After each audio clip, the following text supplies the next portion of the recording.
Hello friends, welcome to my channel. ಇವತ್ತು ಯಾವುದೇ ರೀತಿಯ ರುಬ್ಬಿರೋ ಮಸಾಲೆ ಬಳಸ್ತೀರಾ, ತುಂಬ ಕಡಿಮೆ ಇಂಗ್ರೀಡಿಯೆಂಟ್ಸ್ನ ಬಳಸ್ಕೊಂಡು ಚಿಲ್ಲಿ ಚಿಕನ್ ಹೇಗೆ ಮಾಡೋದು ಅಂತ ನೋಡೋಣ. ಅದಕ್ಕೆ ಬೇಕಾಗಿರೋಂಥ ಇಂಗ್ರೀಡಿಯೆಂಟ್ಸು: ದಪ್ಪದಾದಂಥ 1.5 ಈರುಳ್ಳಿ ಸಣ್ಣದಾಗಿ ಉದ್ದುದಕ್ಕೆ ಕಟ್ ಮಾಡ್ಕೊಂಡಿದ್ದೀನಿ, 1 ಟೊಮೆಟೊ, ಸ್ವಲ್ಪ ಕರಿಬೇವಿನ ಸೊಪ್ಪು, 1 ಗೆಂಡೆ ಬೆಳ್ಳುಳ್ಳಿ, ಅರ್ಧ kg ಚಿಕನ್, ಅರಿಶಿಣ ಪೌಡರು, ನಿಂಬೆಹಣ್ಣು, ginger garlic paste, garam masala, Kashmiri powder 2 spoon, ಕೊತ್ತಂಬರಿ ಮತ್ತು ಪುದೀನ ಸೊಪ್ಪು 1 ಹಿಡಿ ಆಗೋಷ್ಟು, ಮತ್ತು ಎಣ್ಣೆ. ಈಗ ಮೊದಲಿಗೆ ನಾವು ಚಿಕನ್ನ ಮ್ಯಾರಿನೇಟ್ ಮಾಡಿ ಇಟ್ಕೊಳ್ಳೋಣ. ಸ್ವಲ್ಪ ಉಪ್ಪು, ಅರಿಶಿಣ ಪುಡಿ ಸ್ವಲ್ಪ, ಮತ್ತು ಒಂದು 3ರಿಂದ 4 ಡ್ರಾಪಷ್ಟು ನಿಂಬೆ ರಸ. ಇದಿಷ್ಟನ್ನು ಹಾಕಿ ನಾವು ಚೆನ್ನಾಗಿ ಮಿಕ್ಸ್ ಮಾಡಿ ಇಟ್ಕೊಂಡು ಒಂದು ಸ್ವಲ್ಪ ಹೊತ್ತು ಮ್ಯಾರಿನೇಟ್ ಆಗೋದಕ್ಕೆ ಬಿಟ್ಬಿಡೋಣ. ಅದ್ರ ಪಾಡ್ಗೆ ಅದು ಮ್ಯಾರಿನೇಟ್ ಆಗ್ತಾ ಇರಲಿ. ಅದು ಮ್ಯಾರಿನೇಟ್ ಆಗೋವರೆಗೂ ನಾವು ಒಂದು ಕುಕ್ಕರನ್ನು ಇಟ್ಟು ಒಗ್ಗರಣೆ ಸ್ಟಾರ್ಟ್ ಮಾಡ್ಕೊಳ್ಳೋಣ. ಈಗ ಎಣ್ಣೆ ಹಾಕ್ತಾಯಿದ್ದೀನಿ. ಎಣ್ಣೆ ಚೆನ್ನಾಗಿ ಬಿಸಿ ಆಗಲಿ. ಅದು ಎಣ್ಣೆ ಚೆನ್ನಾಗಿ ಬಿಸಿ ಆದಮೇಲೆ ಬೆಳ್ಳುಳ್ಳಿ ಹಾಕ್ಕೊಳ್ಳೋಣ. ಬೆಳ್ಳುಳ್ಳಿ ಹಾಕ್ಕೊಂಡು ಅದಾದಮೇಲೆ ಕರಿಬೇವು ಹಾಕ್ಕೊಳ್ಳೋಣ. ಬೆಳ್ಳುಳ್ಳಿ ಮತ್ತು ಕರಿಬೇವು ಚೆನ್ನಾಗಿ ಫ್ರೈ ಆಗಲಿ. ಇದು ಚೆನ್ನಾಗಿ ಫ್ರೈ ಆದಮೇಲೆ ಉದ್ದುದ್ದಕ್ಕೆ ಕಟ್ ಮಾಡ್ಕೊಂಡಿರೋಂಥ ಈರುಳ್ಳಿನೂ ಹಾಕ್ಕೊಳ್ಳೋಣ. ನಾವೀಗ ಹಾಕಿರೋಂಥ ಈರುಳ್ಳಿನೂ ಎಣ್ಣೆಲಿ ಲೋ ಫ್ಲೇಮಲ್ಲಿ ಚೆನ್ನಾಗಿ ಫ್ರೈ ಆಗಲಿ. ಇದು ಗೋಲ್ಡನ್ ಬ್ರೌನ್ ಆಗಬೇಕು. ಗೋಲ್ಡನ್ ಬ್ರೌನ್ ಆಗೋವರೆಗೂ ಹುರ್ಕೊಳ್ಳೋಣ. ಇದು ಹುರಿಯೋದಕ್ಕೆ ಸ್ವಲ್ಪ ಟೈಮ್ ಆಗುತ್ತೆ, ಯಾಕೆಂದರೆ ನಾವು ಇದನ್ನು ಲೋ ಫ್ಲೇಮಲ್ಲಿ ಹುರ್ಕೋತಾ ಇದ್ದೀವಿ, ಹಾಗಾಗಿ ಸ್ವಲ್ಪ ಟೈಮ್ ತಗೊಳ್ಳುತ್ತೆ.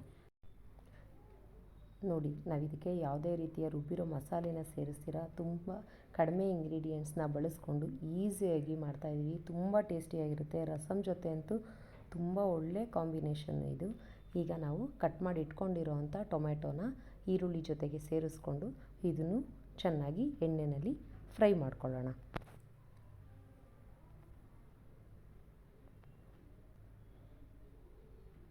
ತುಂಬ ಲೋ ಫ್ಲೇಮಲ್ಲೇ ಇದನ್ನು ಫ್ರೈ ಮಾಡ್ಕೋಬೇಕು ಫ್ರೆಂಡ್ಸ್, ಆವಾಗ ಟೇಸ್ಟು ಚೆನ್ನಾಗಿ ಬರುತ್ತೆ. ನಮಗೆ ಮನೆಗೆ ಯಾರಾದರೂ ಗೆಸ್ಟ್ ಬರ್ತಾರೆ, ಆಗ ನಾವು ಸಾಮಾನ್ಯವಾಗಿ ಮಸಾಲೆ ಹಾಕಿಯೇ ನಾನ್ ವೆಜ್ಜನ್ನು ಮಾಡ್ತಾಯಿರ್ತೀವಿ. ಮತ್ತು ತುಂಬ ಇಂಗ್ರೀಡಿಯೆಂಟ್ಸ್ ಮಾಡೋವಾಗ ಸ್ವಲ್ಪ ಕಡಿಮೆ ಪದಾರ್ಥನ ಯೂಸ್ ಮಾಡಿಕೊಂಡು ತುಂಬ ಬೇಗ ಒಂದು ಡಿಶ್ಶು ಪ್ರಿಪೇರ್ ಆಗುತ್ತೆ ಅಂದಾಗ ನಾವು ಆರಾಮಾಗಿ ಇದನ್ನು ನಾವು ಮಾಡ್ಕೋಬೋದು. ಈಗ ನಾವು ಶುಂಠಿ ಬೆಳ್ಳುಳ್ಳಿ ಪೇಸ್ಟನ್ನು ಸೇರಿಸ್ಕೊತಾ ಇದ್ದೀವಿ. ಸೇರಿಸ್ಕೊಂಡು ಇದನ್ನು ಅಷ್ಟೇ ಈರುಳ್ಳಿ ಟೊಮೆಟೊ ಜೊತೆಗೆ ಎಣ್ಣೆಯಲ್ಲಿ ಚೆನ್ನಾಗಿ ಫ್ರೈ ಮಾಡ್ಕೊಳ್ಳೋಣ. ಚೆನ್ನಾಗಿ ಫ್ರೈ ಮಾಡ್ಕೊಂಡಾದಮೇಲೆ ಇದಕ್ಕೆ ನಾವು ಕಟ್ ಮಾಡಿ ಇಟ್ಕೊಂಡಿರೋವಂಥ ಕೊತ್ತಂಬರಿ ಸೊಪ್ಪು ಮತ್ತು ಪುದೀನ ಸೊಪ್ಪನ್ನು ಹಾಕಿ ಫ್ರೈ ಮಾಡ್ಕೋಬೇಕು. ಇದು ತುಂಬ ಬೇಗನೆ ಪ್ರಿಪೇರ್ ಮಾಡೋವಂಥ ಒಂದು ಡಿಶ್ಶು. ಒಂದೊಂದೇ ಪದಾರ್ಥನ ನಾವು ನಿಧಾನಕ್ಕೆ ಹಾಕಿ ಫ್ರೈ ಮಾಡ್ತಾ ಇರೋದ್ರಿಂದ ಇದು ಸ್ವಲ್ಪ ಟೈಮ್ ತಗೊಳುತ್ತೆ. ಬಟ್ ಟೇಸ್ಟ್ ಅಂತೂ ತುಂಬ ಚೆನ್ನಾಗಿರುತ್ತೆ. ನೀವು ಟೇಸ್ಟ್ ಮಾಡಿ, ನಿಮ್ಮ ಫ್ರೆಂಡ್ಸ್ಗೂ ರಿಲೇಟಿವ್ಸ್ಗೂ ಈ ಡಿಶ್ ಬಗ್ಗೆ ಹೇಳಿ, ಇದನ್ನು ಶೇರ್ ಮಾಡಿ, ಟೇಸ್ಟ್ ಹೆಂಗಿದೆ ಅಂತ ಕೇಳಿ ಕಮೆಂಟ್ ಬಾಕ್ಸಲ್ಲಿ ದಯವಿಟ್ಟು ಕಮೆಂಟ್ ಮಾಡಿ ಫ್ರೆಂಡ್ಸ್. ಈಗ ನೋಡಿ, ಆಲ್ಮೋಸ್ಟ್ ಇದು ಫ್ರೈ ಆಗ್ತಾ ಬರ್ತಾ ಇದೆ.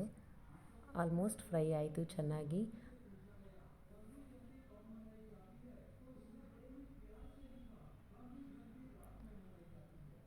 ಆಹಾ, ಒಗ್ಗರಣೆ ಘಮ ತುಂಬ ಚೆನ್ನಾಗಿ ಬರ್ತಾಯಿದೆ.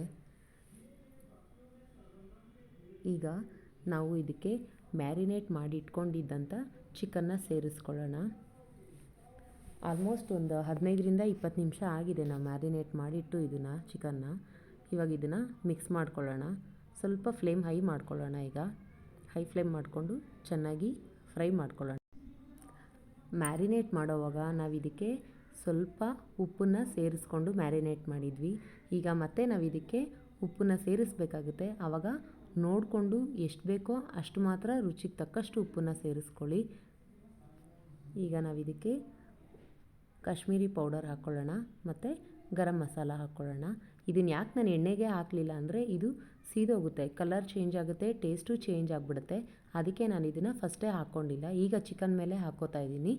ಈಗ ಚೆನ್ನಾಗಿ ಇದನ್ನು ಫ್ರೈ ಮಾಡ್ಕೊಳ್ಳೋಣ. ಚೆನ್ನಾಗಿ ಕಲರೆಲ್ಲ ಹಿಡ್ಕೊಳ್ಳುತ್ತೆ. ಕಾಶ್ಮೀರಿ ಪೌಡರು ನಾವು ಕಲರ್ಗಷ್ಟೇ ಬಳಸ್ತಾ ಇದ್ದೀವಿ, ಅದರಲ್ಲಿ ಖಾರ ಇರಲ್ಲ ಕಾಶ್ಮೀರಿ ಪೌಡರಲ್ಲಿ. ಖಾರಕ್ಕೆ ನಾವೇನೇ ಇದ್ದರೂ ಚಿಲ್ಲಿ ಪೌಡರನ್ನೇ ಯೂಸ್ ಮಾಡಬೇಕಾಗತ್ತೆ. ನಿಮ್ಗೆ ಎಷ್ಟು ಬೇಕೋ ಖಾರ ಅಷ್ಟನ್ನು ಚಿಲ್ಲಿ ಪೌಡ್ರ್ ಹಾಕ್ಕೊಳ್ಳಿ. ಈಗ ನಾವು ಸ್ವಲ್ಪ ಆಲ್ರೆಡಿ ಉಪ್ಪನ್ನ ಹಾಕಿದ್ವಿ, ಈಗ ಸ್ವಲ್ಪ ಉಪ್ಪನ್ನ ಸೇರಿಸ್ಕೊತಾ ಇದ್ದೀವಿ. ಚೆನ್ನಾಗಿ ಮಿಕ್ಸ್ ಮಾಡೋಣ. ಉಪ್ಪನ್ನ ಹಾಕಿದ್ಮೇಲೆ ಇದು ನೀರು ಬಿಡೋದಕ್ಕೆ ಸ್ಟಾರ್ಟ್ ಆಗುತ್ತೆ. ಇದಕ್ಕೆ ನಾವು ಯಾವುದೇ ರೀತಿ ಎಕ್ಸ್ಟ್ರಾ ನೀರನ್ನು ಸೇರಿಸಲ್ಲ ಫ್ರೆಂಡ್ಸ್. ಉಪ್ಪನ್ನ ಹಾಕಿದ್ಮೇಲೆ ಏನು ನೀರು ಬಿಟ್ಕೊಳ್ಳುತ್ತೋ ಅದೇ ನೀರಲ್ಲೇ ಈ ಚಿಕನ್ನ ನಾವು ಬೇಯಿಸ್ಕೊಂಡ್ಬಿಡ್ತೀವಿ. ಎಕ್ಸ್ಟ್ರಾ ನೀರನ್ನು ಹಾಕಲ್ಲ, ಯಾಕೆಂದರೆ ರುಚಿ ಬರಲ್ಲ ಇದು ಎಕ್ಸ್ಟ್ರಾ ನೀರು ಹಾಕಿದ್ರೆ, ಹಾಗಾಗಿ ಹಾಕ್ಕೋಬಾರ್ದು. ಈಗ ಒಂದು 5 ನಿಮಿಷ ಚೆನ್ನಾಗಿ ಫ್ರೈ ಮಾಡಿದ್ದೀವಿ ಇದನ್ನು. ನೋಡಿ ನೀರು ಬಿಟ್ಕೊಳ್ಳೋಕೆ ಸ್ಟಾರ್ಟ್ ಆಗ್ತಾಯಿದೆ. ಇದು ಉಪ್ಪು ಹಾಕಿದ್ಮೇಲೆ ನೀರು ಬಿಟ್ಕೊಳ್ಳುತ್ತೆ ಚಿಕನ್ನು.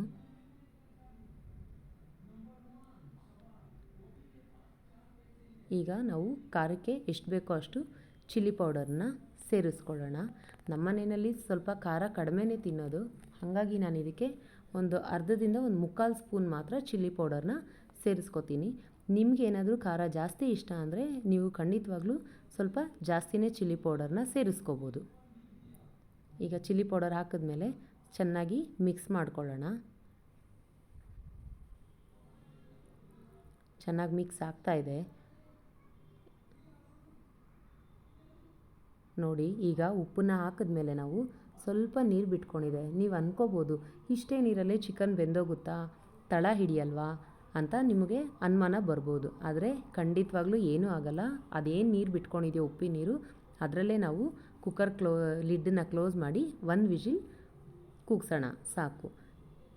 ನೋಡಿ ಫ್ರೆಂಡ್ಸ್, ಈಗ ಕುಕ್ಕರ್ ಬಿಟ್ಟಿದೆ. ಈಗ ನಾನು ನಿಮಗೆ ತೋರಿಸ್ತೀನಿ.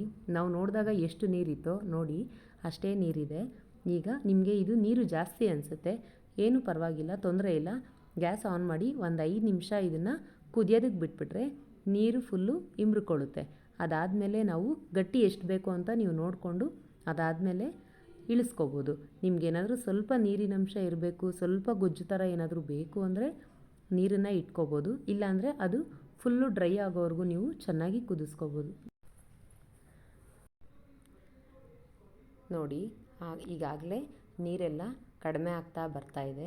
ಇನ್ನೊಂದು 2-3 ನಿಮಿಷ ಇದನ್ನು ಕುದಿಸ್ಕೊಳ್ಳೋಣ ಸಾಕು. ನೀವು ತುಂಬ ಹೊತ್ತು ಕುದಿಸ್ಕೊಳ್ಳೋಕೆ ಹೋದರೆ ಚಿಕನ್ ಏನಾಗುತ್ತೆ, ಎಲ್ಲ ಫುಲ್ಲು ಪುಡಿ ಪುಡಿ ಆಗಿಬಿಡುತ್ತೆ. ಇನ್ನೊಂದು 2-3 ನಿಮಿಷ ಇದನ್ನು ನಾವು ಕುದಿಸ್ಕೊಂಡ್ರೆ ಅದು ಗಟ್ಟಿಯಾಗಿರುತ್ತೆ. ನೋಡಿ ಈಗ ಗಟ್ಟಿಯಾಗ್ತಾ ಬಂದಿದೆ, ಗಟ್ಟಿಯಾಗಿದೆ. ಈಗ ಇದು ಸಾಕು. ಇದನ್ನು ನಾವು ಸರ್ವಿಂಗ್ ಬೌಲಿಗೆ ಸರ್ವ್ ಮಾಡ್ಕೊಳ್ಳೋಣ. ನೋಡಿ ಫ್ರೆಂಡ್ಸ್, ತುಂಬ ಒಳ್ಳೆ ರುಚಿಯಾದಂಥ ಘಮ ಅನ್ನೋಂಥ ಒಳ್ಳೆ ಚಿಲ್ಲಿ ಚಿಕನ್ ರೆಡಿಯಾಗಿದೆ.